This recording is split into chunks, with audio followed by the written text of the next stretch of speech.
Con el permiso, presidente, en el ocaso del siglo XX, líderes mundiales de más de 189 países, bajo el cobijo de la Organización de las Naciones Unidas, establecieron los 8 objetivos del milenio a fin de comprometerse a implementar acciones comunes y resolver los problemas que más aquejan a la humanidad, dentro de los cuales se encuentra la pobreza, brindar enseñanza primaria universal y lograr la sustentabilidad del medio ambiente.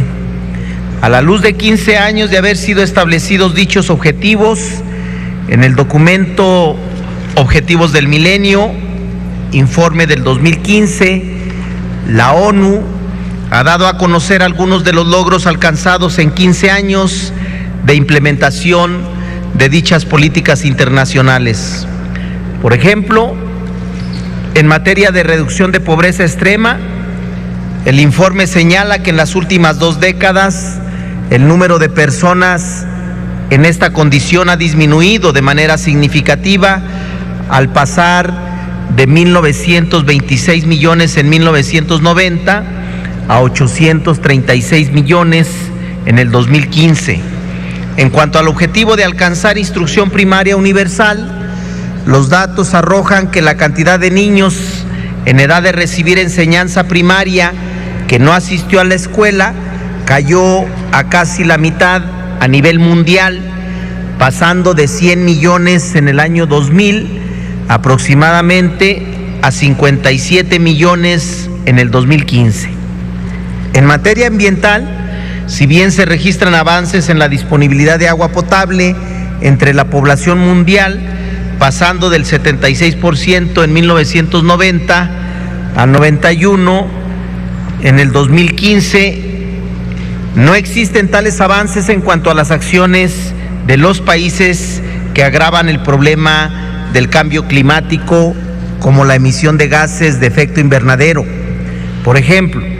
del informe se desprende que la deforestación, la degradación de bosques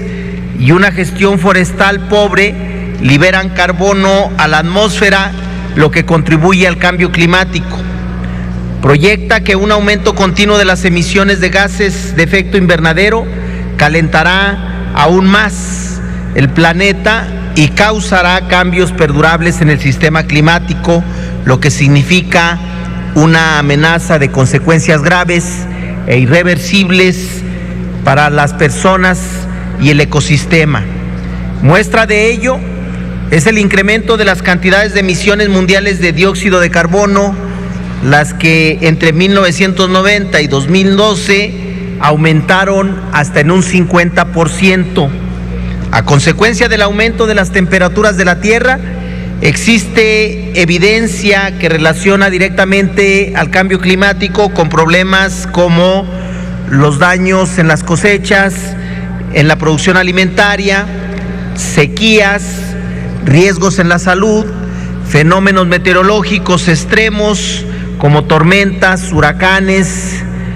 Uno de ellos recientemente se vivió con el Patricia, quien azotó los estados de Jalisco, Colima y Michoacán. Según expertos, su intensidad y grado de evolución fue una consecuencia del cambio de clima en la Tierra. En el caso de México, de acuerdo a la información proporcionada por el Instituto Nacional de Ecología y Cambio Climático de la Secretaría de Medio Ambiente y Recursos Naturales, el país se ha vuelto más cálido desde la década de 1960. Las temperaturas promedio a nivel nacional aumentaron 0.85 grados y las temperaturas invernales 1.3 grados. Además, se ha reducido la cantidad de días más frescos desde los 80, en los años 70 del siglo pasado, y hay más noches cálidas, mientras que la precipitación ha disminuido en la porción del sureste desde hace medio siglo. Asimismo, señala que los efectos sobre la agricultura será una disminución de la productividad del maíz para la década de los 2050. Existe cierta evidencia de que la mayoría de los cultivos resultarán menos adecuados para la producción en México hacia el año 2030, empeorado todavía aún más la situación para finales del presente siglo. O bien, en el aspecto hídrico, se pronostica que la mayor parte del país se volverá más seca y las sequías más frecuentes, con el consecuente aumento de demanda de agua, particularmente en el norte del país y en las zonas urbanas. Por otro lado,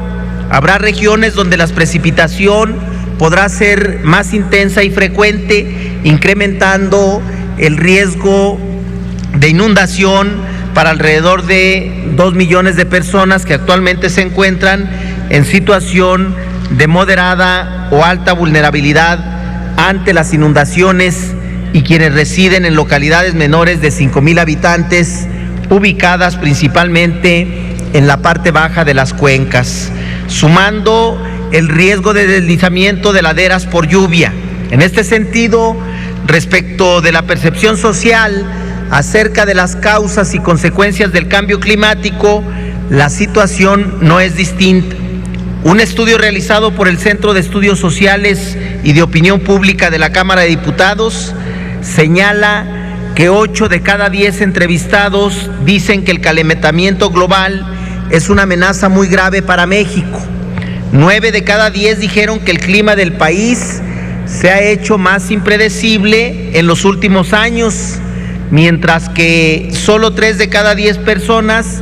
piensan que el gobierno hace mucho o algo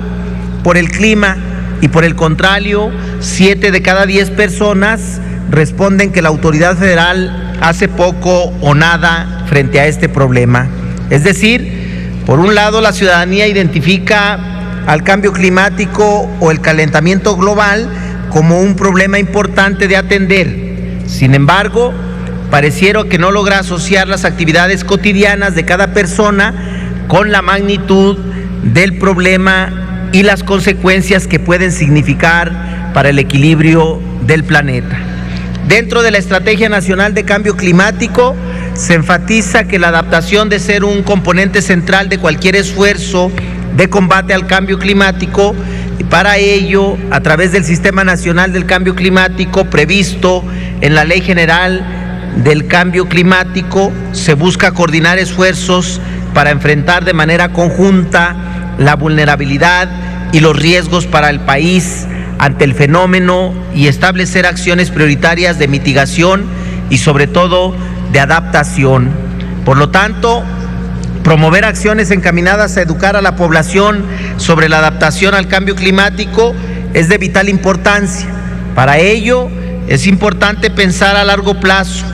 Es urgente comenzar a formar niños y jóvenes en materia de adaptación de los nuevos escenarios naturales. Si bien es cierto, también se necesita educar para la reducción de las causas de este fenómeno climatológico. También lo es implementar medidas encaminadas a la adaptación del nuevo medio ambiente.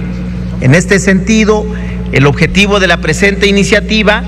es modificar la fracción 23ª y adicionar una fracción 24ª al artículo 14 de la Ley General de Educación, a fin de establecer como una obligación concurrente entre la autoridad educativa federal y las autoridades locales ejecutar programas en el ámbito de su competencia que difundan y promuevan los elementos básicos de protección civil, mitigación y adaptación ante los efectos que representa el cambio climático y otros fenómenos naturales encaminados a la protección y preservación del medio ambiente. Si bien esta misma ley contempla que uno de los fines de la educación es inculcar los conceptos y principios acerca del cambio climático, no se estipula ningún tipo de acción de las autoridades educativas para ir más allá y hacer frente a esta problemática desde las aulas. A diferencia de hace 2 décadas, cuando se discutía acerca de las acciones para frenar el cambio climático, hoy en día el discurso a nivel internacional se enfoca hacia establecer estrategias para la adaptación a este cambio climático. Con ello, no se intenta dar por fallida la posibilidad de poner un alto a este fenómeno global. Sin embargo, es necesario ser realista y explicar a la población que los efectos del cambio de clima son parte de la vida cotidiana de las personas y, en consecuencia, se debe de educar desde las aulas a las niñas, niños y adolescentes para que en un mediano plazo puedan establecer acciones que les permitan asegurar un desarrollo personal, social y familiar armónico con el menor impacto posible de los efectos de este cambio climático que ya vivimos. Es claro que los objetivos del milenio en materia de medio ambiente se encuentran lejos de cumplirse. Sin embargo, es momento de pensar en generar las condiciones para que la ciudadanía enfrente de la mejor manera los efectos de los fenómenos naturales, los cuales son la consecuencia que la misma actividad humana ha generado en el paso del tiempo. Es cuanto, señor presidente.